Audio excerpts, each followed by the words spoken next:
morning, everyone. Today we're going to read another short story entitled The Coconut. And remember, you have to listen well so you can answer the questions about the story. The title of the story is The Coconut. The coconut is a tall tree. It has no branches. The trunk is strong. It's a good post. We get oil from the right of a coconut meat. The young coconut meat is good to eat. It is a good for making candies and salad.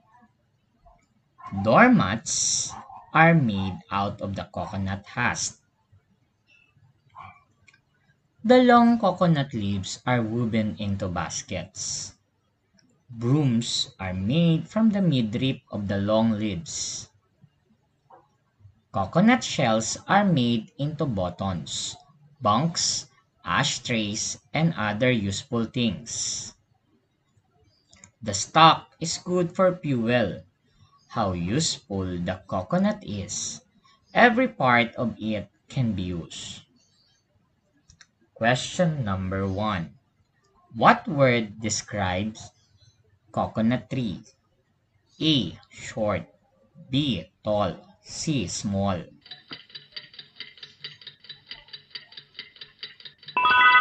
Question number 2. Do the coconut trees have branches? A. Yes. B. No. C. The story does not tell.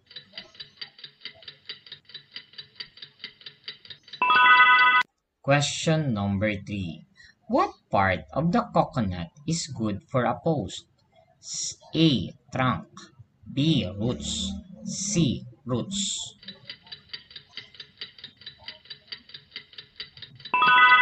Question number 4. What part of the coconut produce oil? A. From young coconut meat. B. From coconut husk. C. From ripe coconut meat.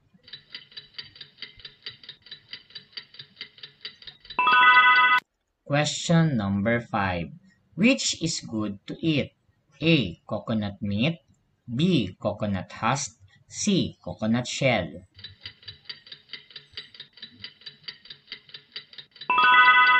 Question number 6. What do we need if we want to make doormats?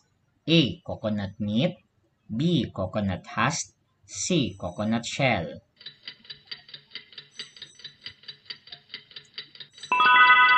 Question number 7. What can we produce out of midribs?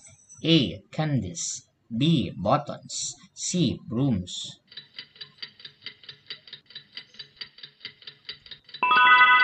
Question number 8.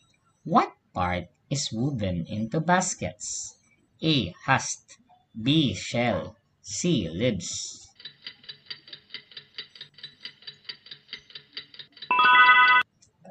Question number 9. Which part can be made into buttons? A. Husk. B. Shell. C. Midribs.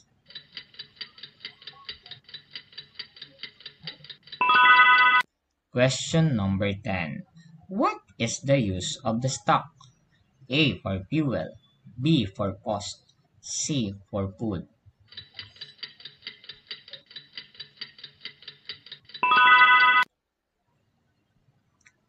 Thank you, everyone. We will see you next time.